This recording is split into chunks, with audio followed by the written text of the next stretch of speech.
Estem aquí al carrer Taluri, al barri de Sant Feliu, per demanar des del Partit Demòcrata que l'equip de govern suspengui el pla director de l'arbrat que fa pocs dies ens va presentar. Ens hem trobat amb un pla director de l'arbrat en el qual se'ns diu que trauran 3.000 arbres i els replantaran. Hi ha una total falta de transparència en aquest projecte perquè no se'ns diu en cap moment quan i com es farà això.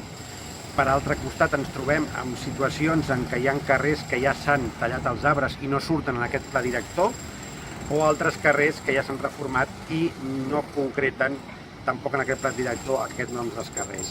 És un pla totalment poc creïble per la nostra part.